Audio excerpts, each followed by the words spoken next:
Born with half a heart, 6 stories of hope, tonight at 11. The Chair can be seen later tonight at 12:35 a.m. so that we may bring you the following special presentation from Channel 7 Action News. This is Ask the Media with Peter Jennings, live from the Channel 7 studios. Here now is Peter Jennings.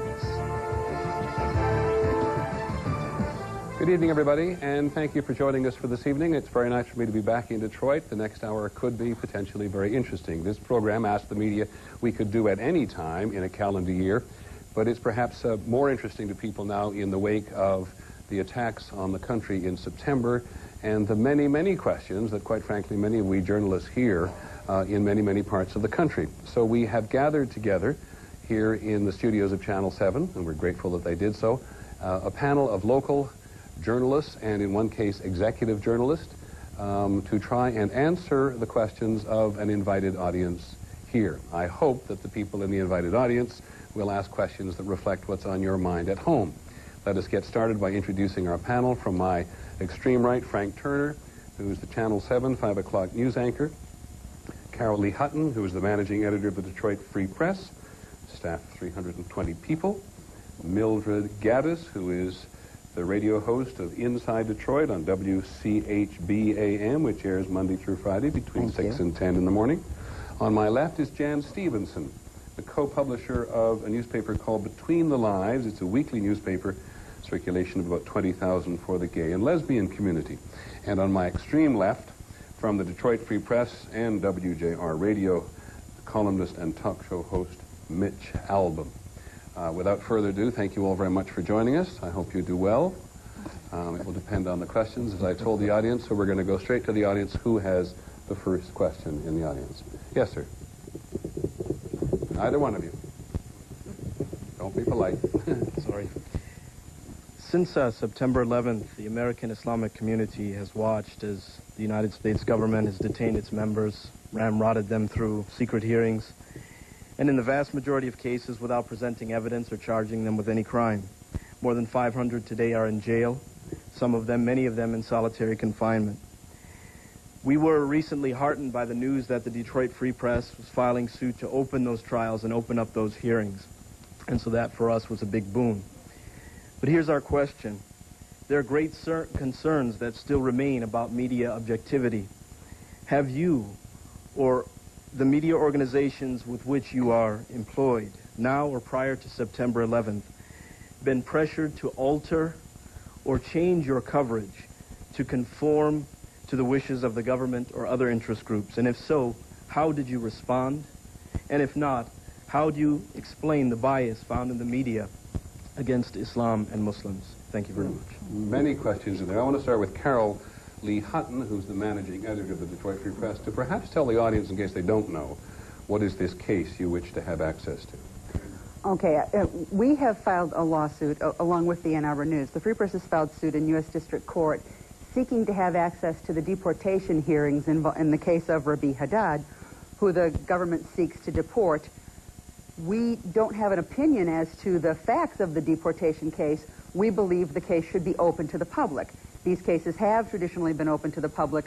This case was closed by order of the Attorney General, John Ashcroft. We don't think that that's appropriate. We think that these cases should be open. That's our position. That's why we filed the lawsuit. We think that that's extremely important, that the justice system in this country is based on the notion that it be held open to the public and that we need to be able to see what the evidence is in this and any other case, and that people be able to judge what takes place there. Now, to the equally challenging question, have you been under pressure from anybody to take a particular view of the American Muslim community? We have absolutely not been pressured by anyone to take a view of the Muslim community or any other community.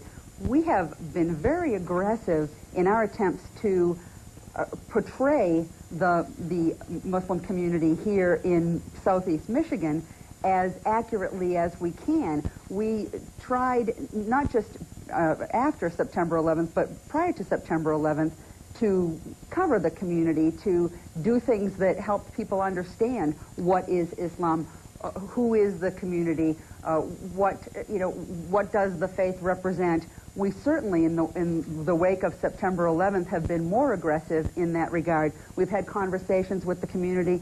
We've invited members of the community to come and talk with us so that we could better understand.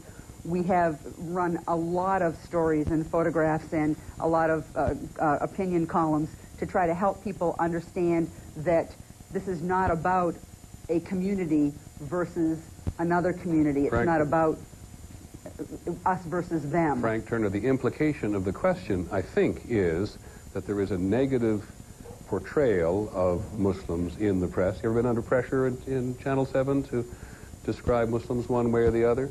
No, and I think the premise of the question suggests a lack of understanding between a government-controlled media and a free press operating, being fueled by free enterprise. What we do on any given day is called controlled chaos. I mean, when it comes to vast media conspiracies, it's all we can do every day to conspire to get our show on the air. So it certainly wouldn't be possible for us working with any government entities to slant coverage at the request like that. What I tend to find is that no one actually wants unbiased reporting. They simply want reporting biased in their favor. When they feel that it's not, they feel that whatever's not for them is against them. I think we've done an extremely fair job in making the case and looking behind the scenes to what Islam really is, who practices it, how many members of that religion there are in this country, what their interests are, above and beyond the terrorist investigation. Anybody, one more shot at this before we go on. Mitch Albom, you're the commentator and that you're a talk show host here. Fair portrayal of the Muslim community? Well, I would say there's less pressure from government. I've never heard from anyone from the government. The pressure frequently comes from the audience, particularly in talk radio and certainly in the ratings for television or sales of a newspaper. The audience doesn't, I mean, we have put the people on the radio show on WJR, for example, from the Muslim community, from the Islam community, try to represent the point of view. And you would not believe the barrage of phone calls that come in on the other side saying, you know, why doesn't this guy go back to where he came from, or those types of things. I think it's a fair question asked when you can flip on a CNN and see the scroll underneath. The title of the program is America Strikes Back. This is supposed to be a neutral news program, but right off the top it tells you it's America striking back. So I do think we need to lean in the direction of making sure that we are sensitive to all Americans, and that includes Muslim Americans as well. Okay, that's a start down there, so let's have the next question. Yes, sir, quickly. Scoot around here. Thank you. I'm Herschel Fink. I am an attorney who represents news organizations but is not above criticizing them on occasion, or at least raising some questions. Although I better be a little careful since at least half of you represent organizations that I represent. My question is, isn't there a basic lack of candor on the part of U.S. news organizations, and particularly the national media and television networks, in largely ignoring in their reporting what the official Palestinian Authority television and newspaper tell their own people in Arabic, including Chairman Arafat's statements and statements by Muslim clerics in Friday sermons that glorify suicide bombers and exhort young children to become martyrs, and focusing instead on, for instance, Chairman Arafat's statements in English to the Western media in which he condemns killing innocent civilians. And doesn't this give the American people a false impression of what the Arab world means by peace process, which is really, I think, an Orwellian twist on war is peace and peace is war? Okay. I'll take a crack at that in a moment, but I'd like, first of all, well, has it come up on your broadcast?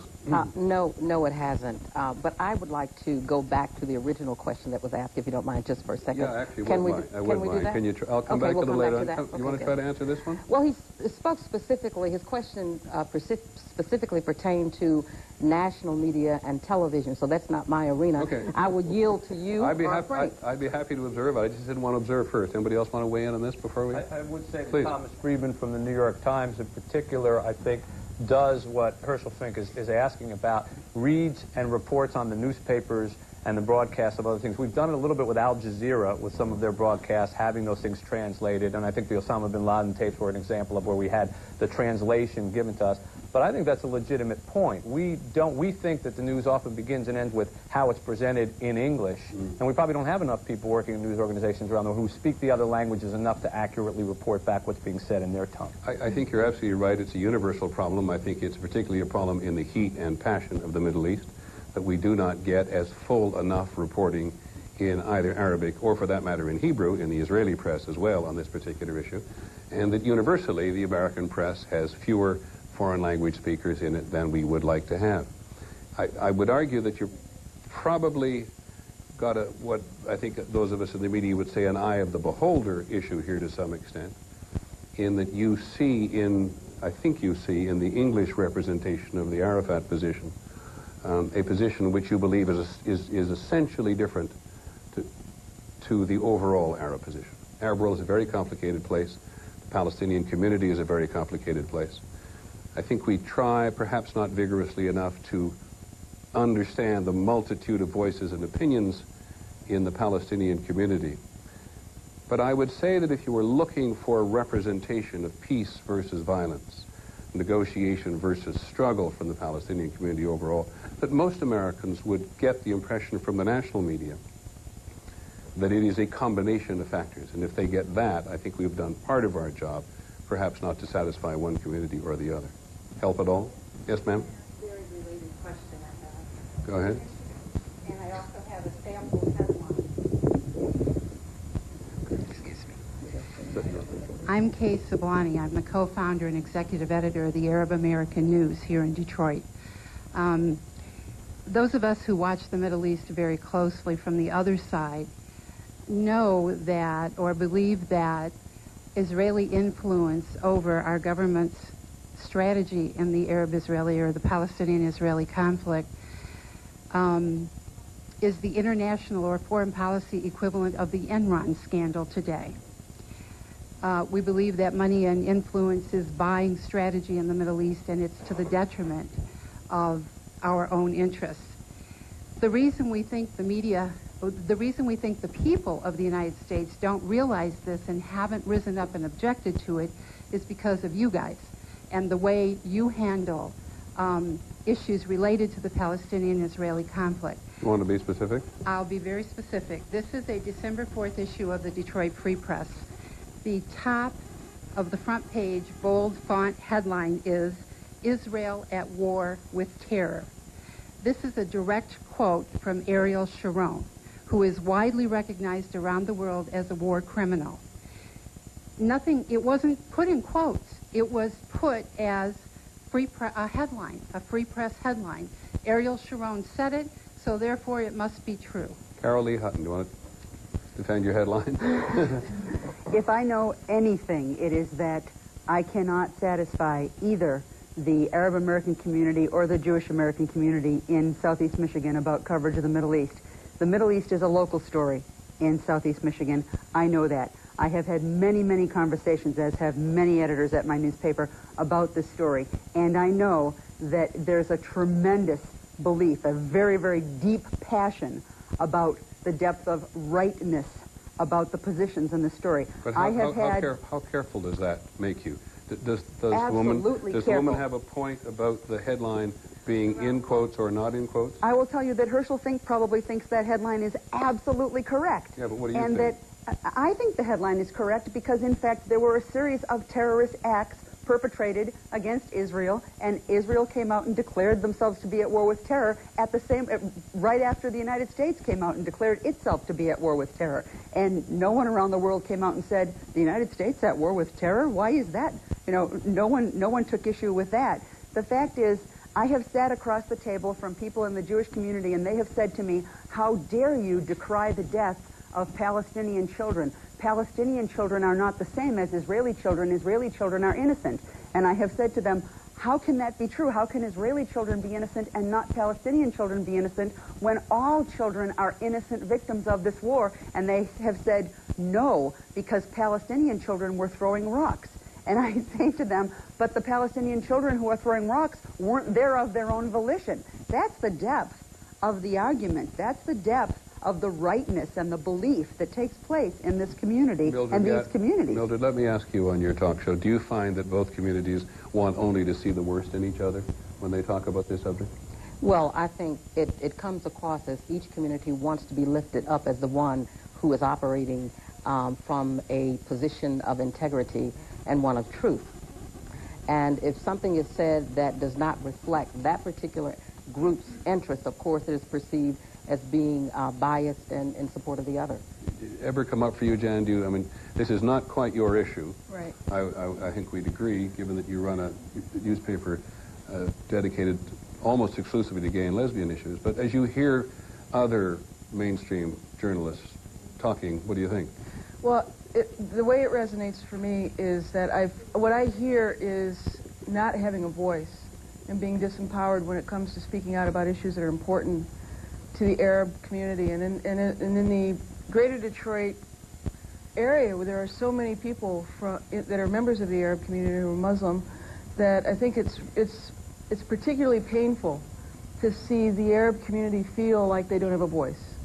I know in our paper, the day after the attacks, we went down to the Arab Community Center and we called that whole week to just lend support and say, we know what it's like to feel victimized as a group when that's not, it's too easy and it's too simple and it's too fear-based. You're talking about after the 9/11 attacks? Yes, after the 9/11 attacks. And I think that it's very easy for people who are in neither side of those to say we're unbiased. And I think that's the first place to start, is to say what biases are we bringing as journalists to the table whenever any of these or any other issues come up. Frank, do you think that we as journalists tend to compensate? I mean, Carole says this is a local story in Michigan, and I appreciate that because you have a large Arab American community here as well, more than in other places. But do you find that we compensate or try to compensate on one side or the other in our coverage? Today we better deal more with the Israeli position, or today we have to catch up with the Palestinian position? No, I think we operate on a principle every day of a huge feeding frenzy, and we are going after as much as we can from whomever will give it to us. But you've said that twice. You've referred to frenzy twice now. It suggests we don't have any time to think. No, we have plenty of time to think, but we also have a lot of time to fill, and we want to fill it with as much clear and credible and balanced information as we can, and so we spend a great deal of time going after it. News organizations are not groups that try to persuade people not to talk to us. We are the ones who are always banging on someone's door, calling someone on the phone, chasing someone down the street. More often we get charged with harassing people than ignoring them.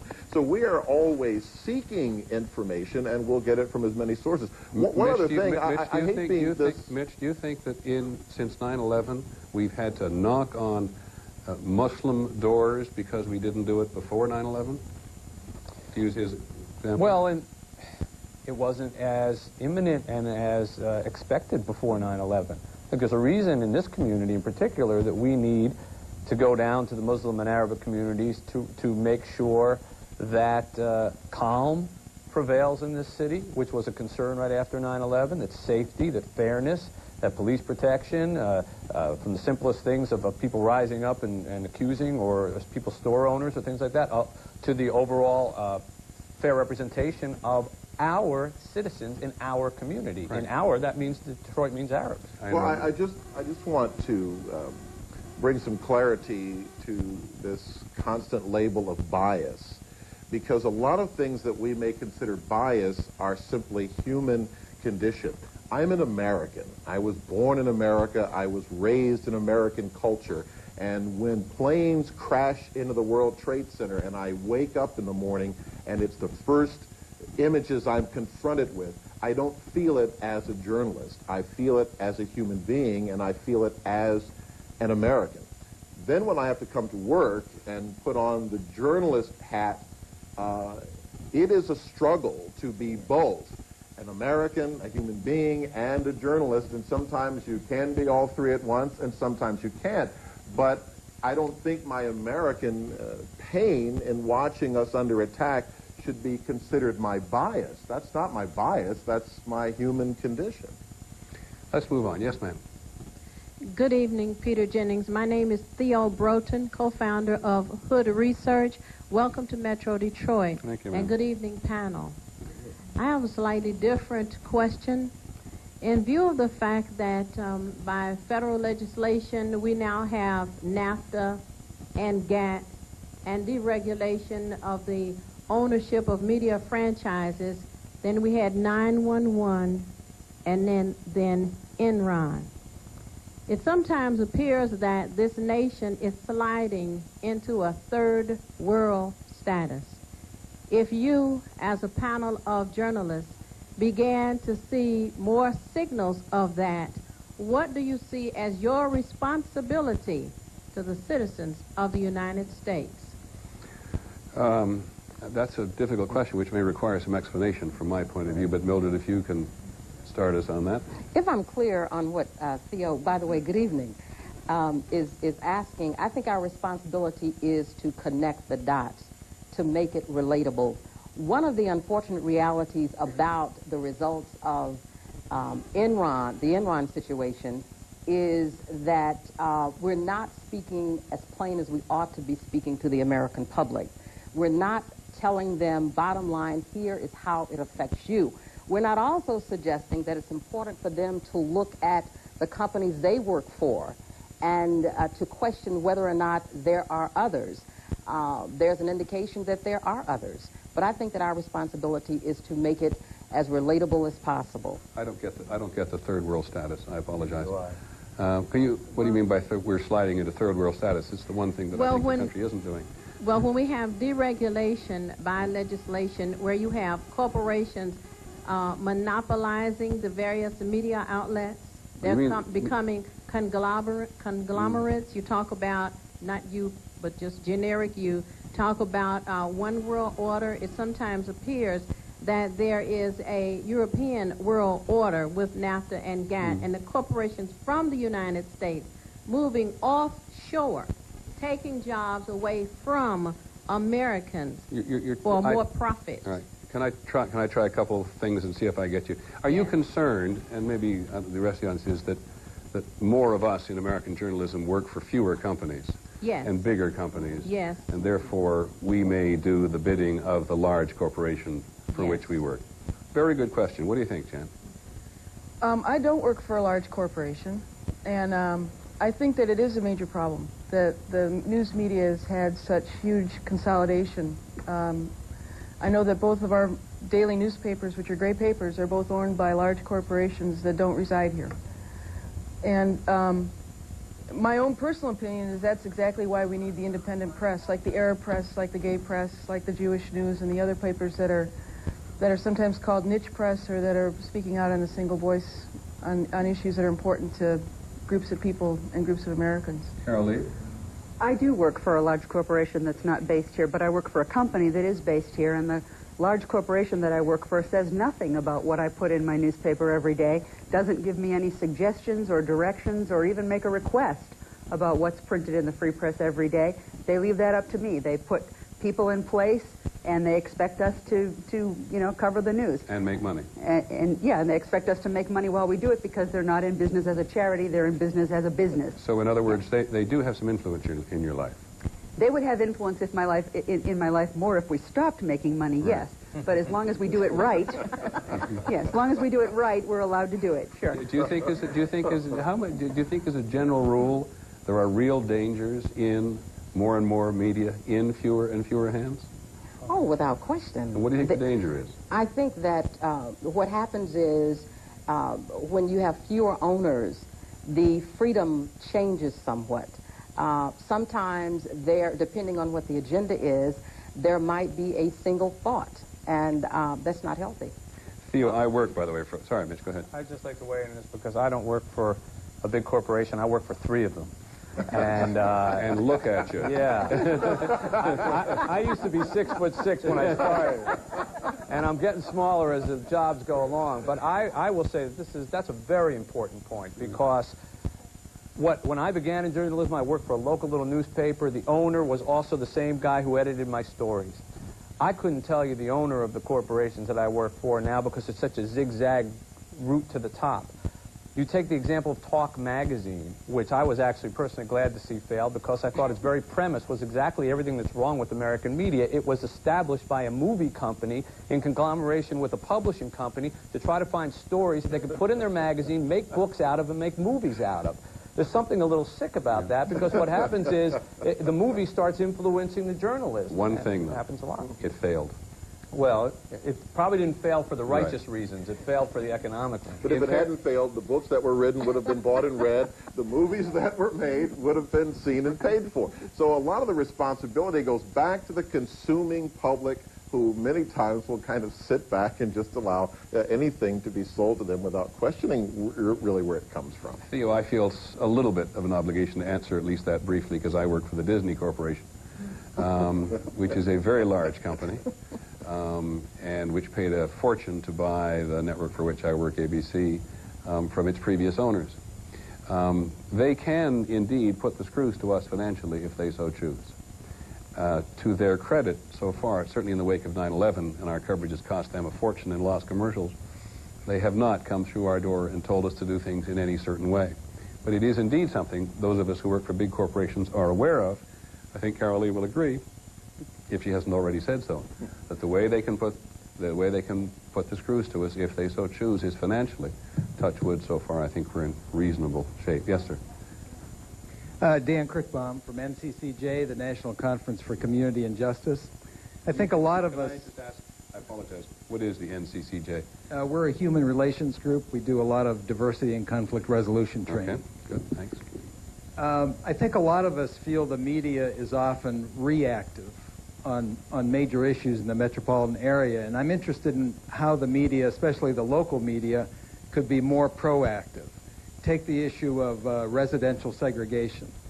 Since the most recent census, we're now rated as the most segregated metropolitan community in America. Now, we do have some pockets of pluralism, but basically in terms of African Americans and whites and Arab Americans and Hispanics and others, we are a very segregated community. So what is the media's responsibility, and how can they take a proactive effort to what would your definition of proactive be in this case? Well, I would say defining the issue for people and helping people to understand that being the most segregated metropolitan area in America is not a good thing. Okay. Mildred, do you think that we are, generally speaking, reactive rather than proactive? And if we were more proactive, would it make a difference? I'm proactive in my show. Let me say this, but I don't think that the media's responsibility is to, at all in this particular instance, is to work toward change. People have attitudes, they have perceptions, and they have preferences. And in America, one's financial report card determines where one is allowed to live and reside. People tend to live, I think, pretty much where their money can take them. And in Detroit, if Detroit ends up being predominantly what it is, I think so much of that has to do with economics and perceptions of Detroit is a predominantly black city, of non-blacks who have their perceptions, be them imaginary or real, choosing to live other places. Let me ask you a slightly different, I hope a related question. Do you think we have power or influence? Or either? Yeah. Both. I think people look to the media not only for information but for analysis. Is that power or influence? That's both. That's okay. You know, I'm not sure sometimes that we have either, though. When the 2000 census numbers started coming out in 2001, some of us sat down and talked about all the many projects we had done on race and racial segregation, because we know we are sometimes the number one, sometimes the number two most segregated area in the country, depending upon where Chicago and Detroit fall from year to year and study to study. And we looked at projects that looked at friends, cross-racial friendships, cross-racial relationships, neighborhoods that had successfully integrated. We did year after year after year these projects where groups of reporters and editors and photographers and artists got together, and none of them made any difference. None of them changed anyone's lives. None of them, you know, all this journalism, all these efforts, none of them did anything to change this community in any way. And once again, the census numbers came out and we wrote reams of copy about it and looked at it and ran charts and scores of numbers. No one's life was changed. Eternal question. Should we be I'll give you a quick one. I think we're more reactive than proactive. Yes, sir. Good evening. I'm Jeffrey Montgomery. I'm Executive Director of the Triangle Foundation, which is Michigan's statewide civil rights advocacy group for gay, lesbian, bisexual, and transgender people. My question... Pardon me? I said that was a mouthful. It is. When is it appropriate to mention the sexual orientation of someone in a story? After the September attacks, for example, we learned a great deal about many of the victims and others affected by the incident. We know quite a bit about the Beamers, for example. In fact, Todd Beamer's wife has become very familiar to everyone thanks to the media coverage she received as a widow of one of the heroes of the plane that went down in Pennsylvania. Another passenger that contributed to the overpowering of hijackers was Mark Bingham, a gay man. Almost none of the media mentioned his sexual orientation. The New York chaplain that died at the scene of the trade tower collapse in New York was Michael Judge. His charity and unselfishness in the face of disaster has been widely reported, but that he was a gay man has not. A gay Catholic priest, in fact. Okay, let me stop you there because I think you've made your point. Is it important for us to mention the sexual orientation of people in the public eye? I don't think, unless it has a particular and exact bearing on the story, they were the result of some kind of victimization as a result of that. I think one of the reasons that the Beamers rose to prominence, again, this gets back to our willingness to seek those people who are seeking us, is that his wife was quite vocal and willing to be photographed and interviewed on a regular basis. And I don't know that we've heard from the families of these other people. Jan Stevenson. Well, I think that the media does shy away from saying someone is gay, particularly if it's something that is quote-unquote irrelevant, and sometimes I think it's when someone does something good. However, I think when someone is accused of being a pedophile or a sex criminal or any other kind, there's no hesitation on the media's part to say, it was a gay person, it was a gay man who's after kids. But Mark Bingham and Michael Judge, two of many examples in the most recent experience of the tragedy of the country, to leave that information out about those people's most important relationships is cutting out a whole part of their lives. I know if I were... What relevance does Mark Bingham being homosexual have to do with him overpowering a hijacker? I'll tell you what the relevance is. These cases have prompted real debate in newsrooms, which is great, because that's what we'll end up doing. The relevance is that it mainstreams. What it does is it causes people to say, we have stigmatized homosexuality in a way that we didn't even realize, and so by not putting it in stories, we've said it's a negative. So we've left it out of stories, and by making it a negative, we've decided that it's something not to put in, where we never would have thought to leave out that he was married. Right. And so if Beamer wasn't married, we should have openly claimed he was heterosexual? But we wouldn't have worried about that because it wouldn't have been an issue that was a negative. It's not an issue at all to the story. What possible relevance could the sexual orientation of anyone on that flight be in relation to the overpowering of hijackers? It's who these people are. It's just about the fact that they're people. It's the whole picture of who they are, and it's part of the picture that we have typically left out because we have considered it either it's a secret or it's a negative. It's a historical bias, but it's something we've left out of the equation, and it has contributed to keeping a negative. Somebody could say that man overpowered a hijacker because the Taliban is anti-homosexual, then it's relevant. Otherwise, I don't see the point. You get on a pretty scary line when you start to determine when someone's sexual preference is or isn't relevant to a story, and it has to do with because they saved the plane or things like that. I think the safest route as a news person, and that's who we are. We are not, I agree, here to change society by determining what gets mentioned about someone or another. Is it relative to the news story? When someone dies on a plane, we mention that they're married frequently because they left behind a widow. I have no objection if someone is gay and they left behind a life partner to mentioning that. But to put Jim Jones, comma, a gay man, comma, died on a plane is not, I think then when that happens in a story where you don't think that someone's sexual preference has anything to do with it, and you mention it, pedophilia being, I think, a little to the left of that, but you can come up with a lot of other examples, then you'll get just as many calls saying, why did you feel it was necessary to mention that he was gay? I don't know that that's our place. I think you just have to apply a little common sense and say, as Frank is insinuating, is this really relevant to the story? This is a weird case. You're talking about a national stage, huge issue. Everything that happened on Flight 93 was a national story, so it's hard to say what is or isn't. But when it comes down to smaller stories, I think you have to apply that, is it relevant? And I think at the risk of cutting a very interesting conversation off, I think Mitch has probably caught the mainstream mood of the moment in journalism, but as Carole Lee suggests, it may in time change. Yes, young man. Good evening, Mr. Jennings, and good evening, everybody else. My name is Ross Jones. I'm a junior from Northville High School. My question is brief. Do you think that the... Was that an implication that some of the others weren't? Nice to have you. Thank you. Do you think that the extensive media coverage of the kidnapping of the Wall Street Journal reporter Daniel Pearl in Pakistan and the Burnhams will eventually lead to their safety and their rescue, or do you think it will lead to other innocent people being kidnapped by terrorists? That's a very interesting, that's a very, very good question. Who wants to pick that up first? Mitch. Well, go ahead, Mitch.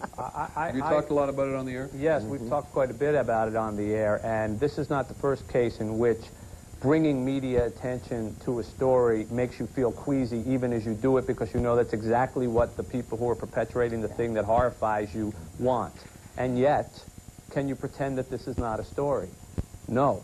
And the Wall Street Journal finds itself in a terribly difficult situation because this is one of their own. Now they have to deal with nepotism and the whole rest of those issues. And the federal government, the U.S. federal government. Right. I had a friend at ABC kidnapped in the Middle East.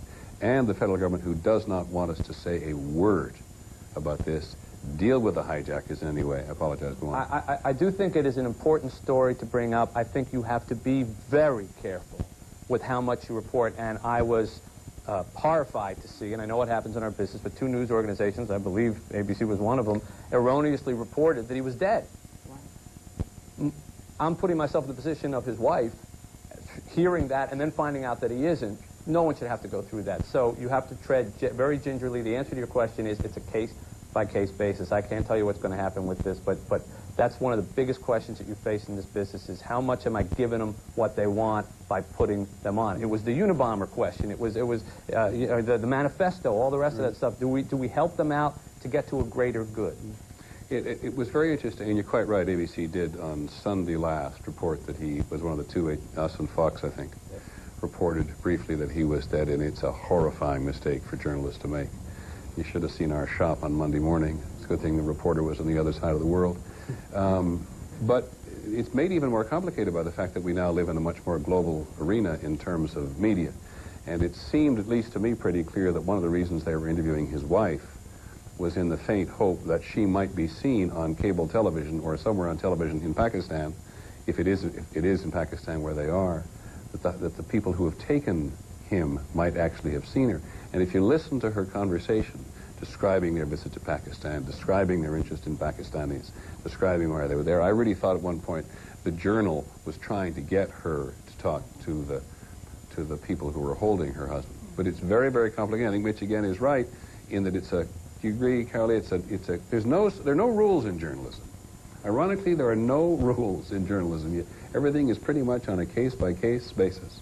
Absolutely. You have to cover it because it's news. You have to cover it because it's happening. And there's no way to know whether covering it helps or hurts the situation. There's no way to know whether media coverage of the case involving Daniel Pearl or the Burnhams actually does help them. There's no way to know whether you don't anger the people who are holding him. And this brings, just to add on to this is the same thing that went on with the Osama bin Laden tape. To a large extent. Do you air it or don't you air it? Do you give them what they want, an international forum all across the world, because it's news, or do you say the greater good is not to give this guy a forum?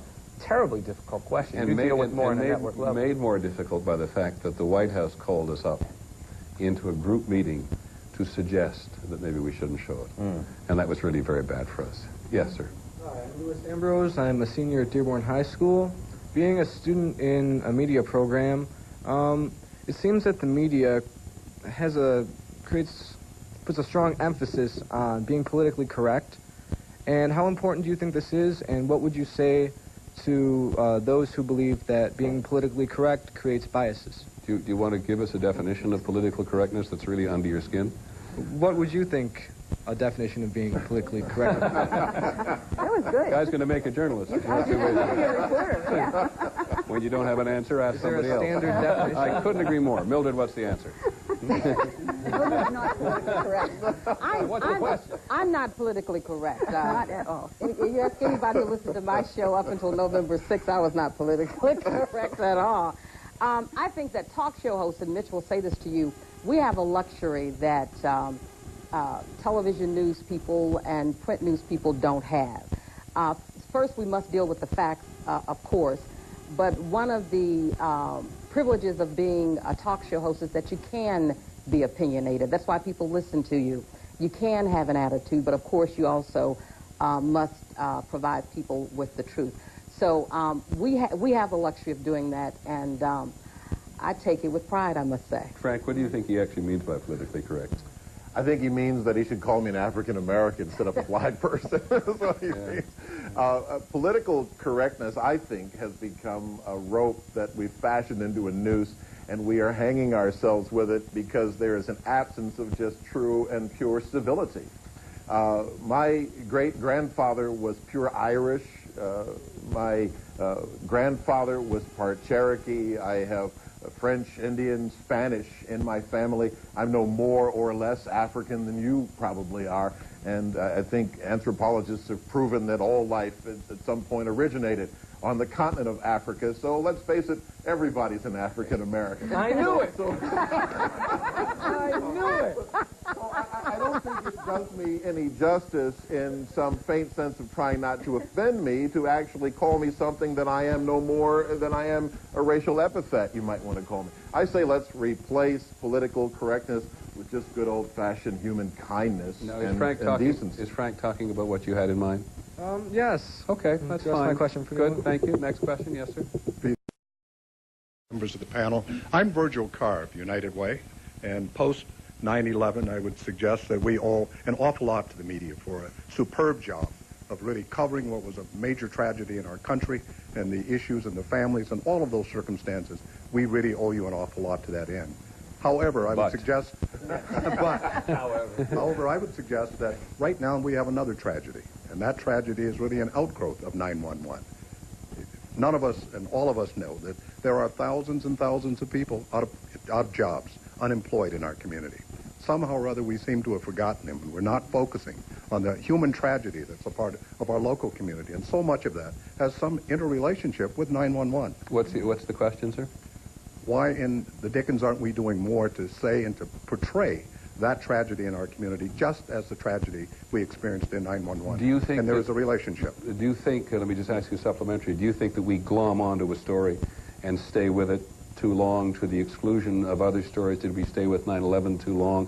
Are we too much on Enron? Are we not doing enough on the economy? Is that your implication?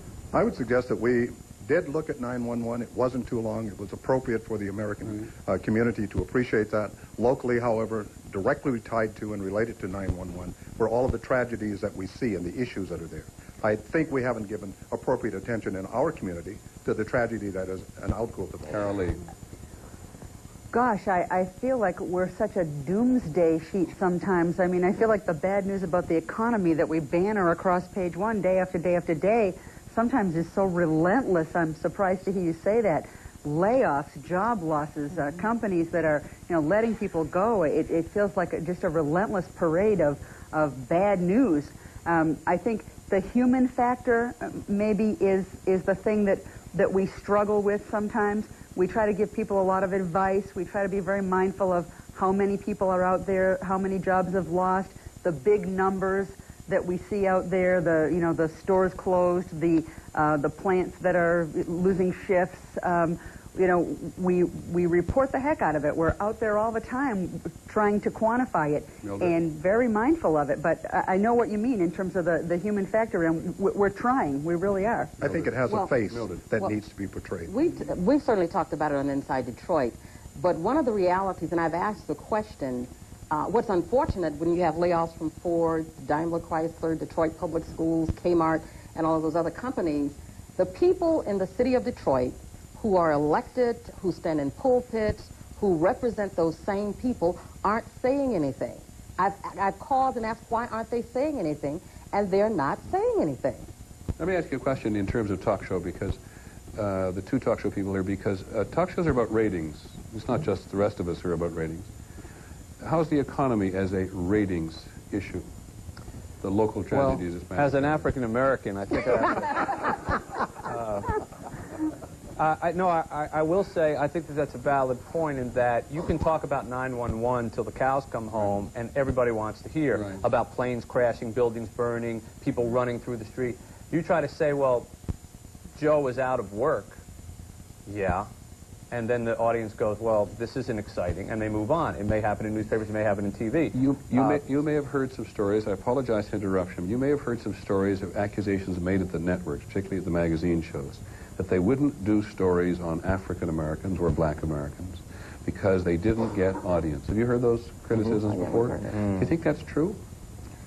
Oh, absolutely not. Absolutely not. The truth of the matter is, it's something Frank said. There are some issues and some experiences that are relatable to all of us. Number one, because we're human. Secondly, because we are Americans. I am not naive, however. There are people in power who make those decisions who will say, nah, that's not going to get it. We don't want to do too much of that. We'll add a little bit here and we'll add a little bit there. Make no mistake about it. But Mitch's point is valid. When we do serious stuff, the kind of stuff we're talking about now, the phones stop ringing. And when the phones aren't ringing on a talk show, you know that you're losing your audience. Thank you for making the point. I'm going to go back over here this time. Yes, ma'am. Good evening. My name is Kathy Milberg. I'm a City of Detroit resident, a community activist, and in my employment, I'm the Executive Director of Volunteer Impact. And Volunteer Impact. And we're an organization that recruits and sends volunteers, thousands of volunteers every year out to needy organizations.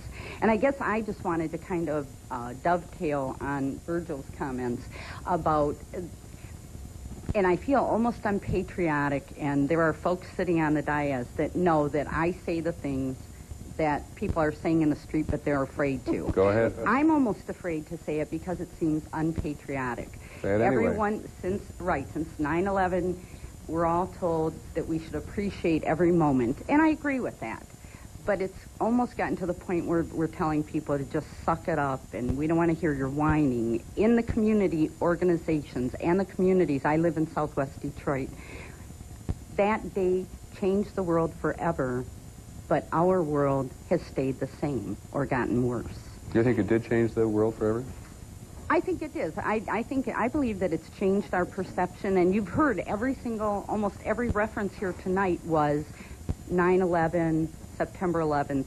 And I guess the world goes on in our community. And I'm talking about solutions, Peter, okay. that instead of just reporting news, let's focus on some organizations, and there are incredible organizations out there who are facilitating solutions to these problems. You mean, why don't we tell more good news and not so much bad news? It isn't good news. No, I'm talking about solutions. I'm talking about things that work, and get some support for those organizations and those places that are actually doing things that work. Okay, Jan Stevens. Yeah, before I was in the newspaper business, I was the executive director of the Lesbian Gay Community Center in Detroit. And I think part of what I'm hearing you saying is that, and also Virgil Carr, that it's the grassroots organizations that feel the pinch first. I know that when I was director of the center, if there was a downturn in the economy, our donations dried up immediately. And our volunteers had to go do something that made money, especially if they lost their jobs. And I think that it wouldn't be a bad idea for media to be, because media is hooked in with the organizations, but usually for different reasons. They're not going in and asking the questions like, how are you doing? And how's your volunteer base going? And how's your money going? And a lot of times the executive directors don't want to say, well, it's really going lousy, and I can't get anybody in here to help me, because that's not putting a good face on the organization. Frank, so do you think that's why we're in the business, too? Well, if I could, I think I have a clear understanding of what Kathy's talking about, because we've worked together on several stories, and she lives know each other here. Small town. Yeah. all African American.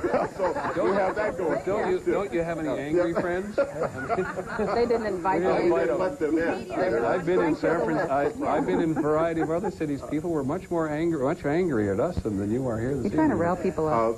Kathy lives and works in a community on Detroit's southwest side that has been particularly plagued by toxicity left behind from industrial use. And I think what she's really talking about is that there are people living, working, going to school in areas that may potentially be very dangerous for them, and everybody was concerned pre-9/11, but now they seem kind of whiny for complaining about it post-9/11. But even though, yes, we should all be happy that we weren't in the Trade Center and that we appreciate life, they're still living on toxic land over there, and we need to present that. Carole, that's what I think she's saying. Well, that's a reasonable point. However, the fact is we did get distracted by 9/11. We have a finite amount of resources, and the bottom line is that before 9/11, I didn't have to have people spend, every day worrying about border security. I didn't have to be in courtrooms trying to get into deportation proceedings. I didn't have to worry about how many people in the Arab American community and Muslim community were being rounded up and questioned today. So the resources available to me in my newsroom are distracted, are reallocated. And it is true that they are taken away from things they might otherwise have been allocated to. I was able to, blow the budget on pages in the newspaper, in what I call news hole. I was able to use far more than I was ever allowed to use before, and print far more stories and photographs and graphics to be able to tell this story. But I wasn't able to just go out and hire a bunch more journalists to tell the story. That's a far tougher thing to do.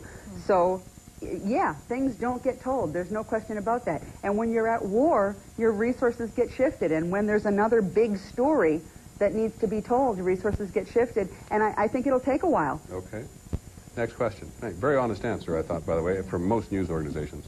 Good evening. My name is Alex Stepien. I'm a senior at Dearborn High School. I was hoping to share a concern with you of mine, Mr. Jennings. It's more on the national news level. I feel that since 9/11, a lot of the news has been more flag-waving than it really has investigative reporting. I think there's a lot of questions that have gone unanswered, a lot of key questions, and that maybe we're not learning enough of how and why these events have gone on and what's really going on behind the scenes. And it really concerns me that we're not learning these things. Also very interesting. Mitch and I talked about this a little bit this afternoon in his radio program. It is very difficult for the media when the country goes to war, not to go to war with the government, at least for some of the time. And if you are deemed as a news organization not to be patriotic, to use a word that we've heard here several times before, there is some danger that you'll be severely criticized and may even lose your audience, because the general mood of the country in a time of war is indeed supportive of the government, at least at the outset. There comes a time, and it's very hard to define when it is, and it's different for people in different segments of the audience. Please jump in when you think I'm nuts here. When we have got to begin to question government. And it's particularly apt when government doesn't tell us what the heck is going on, as, for example, the Bush administration has been very reluctant to do, both, as we agree today, in terms of the current military operations against the Taliban in Afghanistan and against al-Qaeda, and as they did in the Gulf War. And I think, on balance, I don't know if you running a newspaper would agree with me or not, but we tend to be a little on the slow side. I tend to think that in the news business, we also sense that we're in a bit of a popularity contest with the public mood, and that we don't rush to get behind the government. Now, at the same time, if you watch the Pentagon briefing every day, or if you watch, that camera may hit you yet, eh?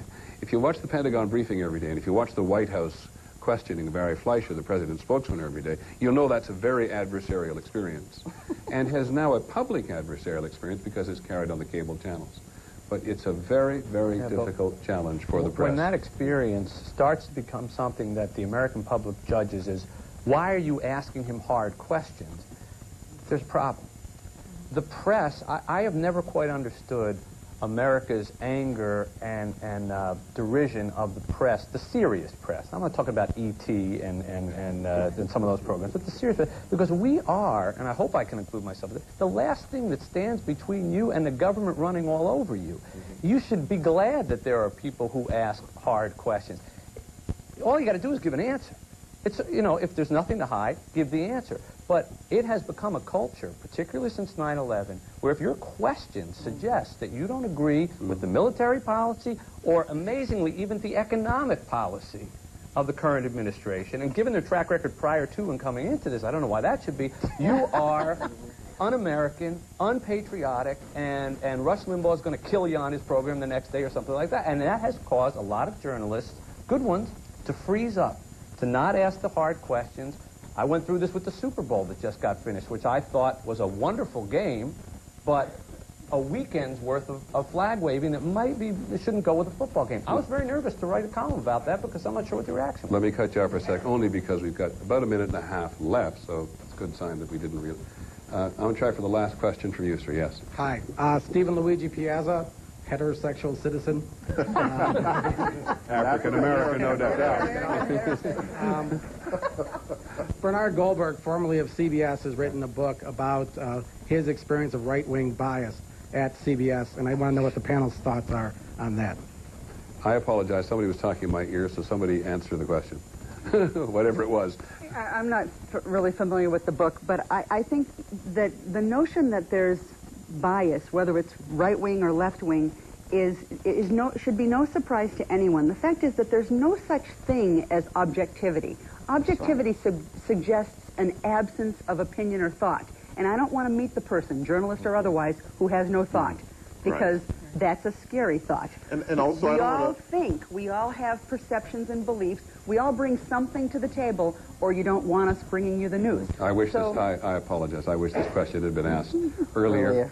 And we'll hang around for a while and have a conversation with you about it. This is Bernie Goldberg's book. Got some good stuff in it. The idea of the liberal media, I see, is something of a myth. And Bernie didn't get it all quite right.